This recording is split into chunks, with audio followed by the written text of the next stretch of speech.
गांव के बाहर बहने वाली नीली नदी के किनारे कैंपिंग करेंगे।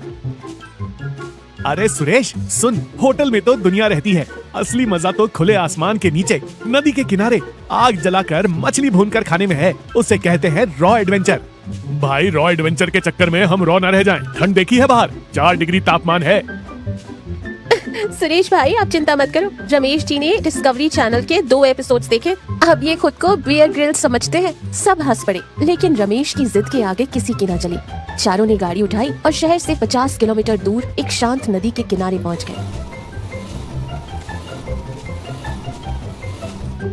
दोपहर के 3 बज रहे थे। जगह बहुत खूबसूरत थी। एक तरफ घना जंगल और दूसरी तरफ ठंडी शांत नदी, लेकिन हवा बर्फीली थी। चलो टीम, सबसे पहले हम अपना टेंट लगाएंगे। रमेश ने गाड़ी से एक बड़ा सा पैकेट निकाला, फिर डंडे सीधे किए, लेकिन टेंट खड़ा होने का नाम ही नहीं ले रहा था। कभी दायां कोना गिरता तो कभी बायां। रमेश भैया, ये टेंट है या चादर? ये तो हवा से ही उड़ा जा रहा है। अरे गीता, ये एरोडायनामिक टेंट है, हवा को काटता है। बस 2 मिनट रुको। आधे घंटे की मशक्कत के बाद टेंट खड़ा तो हो गया, लेकिन टेढ़ा। ऐसा लग रहा था जैसे टेंट ने भी शराब पी रखी हो। भाई अगर रात को ये टेंट हमारे ऊपर गिरा तो सुबह हमें मम्मी समझकर लोग म्यूजियम में रख देंगे। चलो अब बातें कम करो, पेट में चूहे दौड़ रहे हैं। रमेश, तुमने कहा था कि हम ताज़ा मछली पकड़ेंगे और खाएंगे, अब दिखाओ अपना टैलेंट। अगली सुबह ठंड और भी ज्यादा थी। चारों नदी किनारे बैठे थे। रमेश अपने साथ एक बहुत महंगा और मॉडर्न फिशिंग रॉड लाया था। सुरेश, मीना और गीता के पास साधारण डंडे और धागे थे। देखो, मछली पकड़ना एक कला है, इसके लिए धैर्य चाहिए। मेरी रॉड में सेंसर लगा है। हाँ भाई, बस मछली को बता देना कि सेंसर वाली रॉड है, वरना वो बेचारी साधारण कांटे में फंस जाएगी। 1 घंटा बीत गया। रमेश की सेंसर वाली रॉड में एक पत्ता तक नहीं फंसा। तभी मीना ने आवाज लगाई, अरे मेरी डोरी खींच रही है, गीता पकड़ो इसे। मीना और गीता ने मिलकर जोर लगाया। रमेश अपना रॉड फेंककर भागा। हटो हटो, ये पक्का कोई बड़ी कतला या रोहू मछली है, मैं खींचता हूँ। अरे रहने दे एक्सपर्ट, तूने खींचा तो वो वापस पानी में भाग जाएगी। मीना ने समझदारी दिखाई और धीरे धीरे डोरी खींची। पानी के बाहर एक बड़ी सी मछली तड़पड़ाती हुई आई।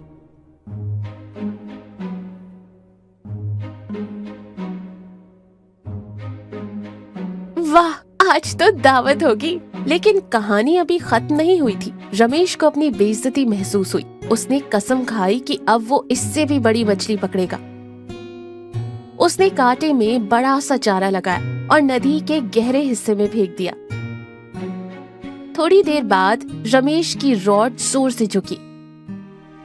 अरे बाप रे, ये तो बहुत भारी है। पक्का कोई मगरमच्छ या 10 किलो की मछली है। सुरेश मदद कर।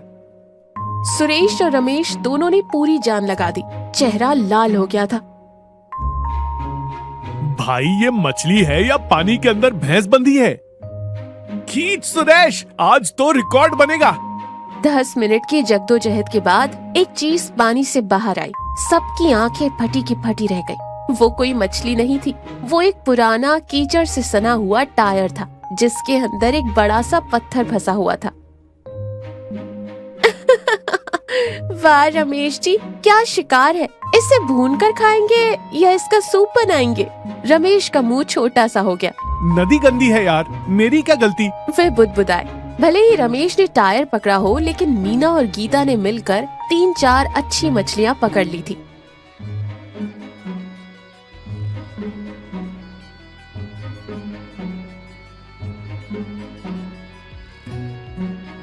शाम हो गई थी, ठंड बढ़ गई थी, लेकिन अलाव की गर्मी ने माहौल को कोजी बना दिया था। मीना ने घर से लाए मसालों के साथ मछली को मैरिनेट किया और लोहे की जाली पर मछलियां भुनने लगी। खुशबू पूरे कैंप में फैल गई। सच्ची 5 स्टार होटल से भी ऐसी खुशबू नहीं आती। और रमेश के टायर की रबर जलने वाली बदबू भी नहीं आती वहाँ। सबने मिलकर गर्मा गर्म मछली, साथ में घर से लाई हुई रोटियां और भुने हुए आलू खाए। नदी की कलकल आवाज और दोस्तों की हंसी मजाक ने ठंड को बेअसर कर दिया था। सब बहुत खुश थे।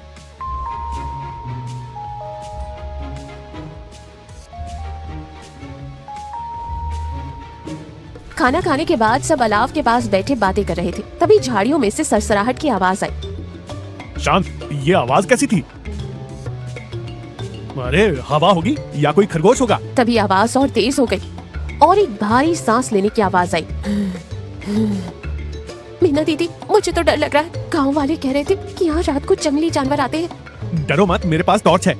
जैसे ही उसने टॉर्च नीचे की, ठीक उनके टेंट के पीछे एक बड़ा सा काला साया दिखाई दिया।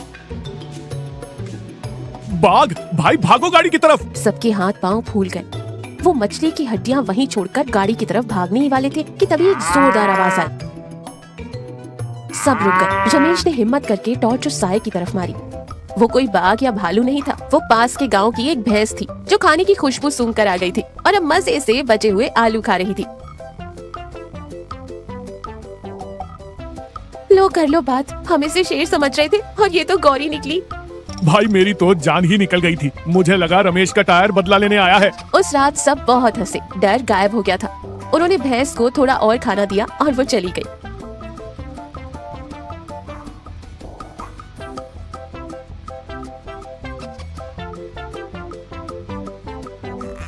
अगली सुबह पैकिंग का वक्त था। रमेश अब भी टेंट को फोल्ड करने से जूझ रहा था।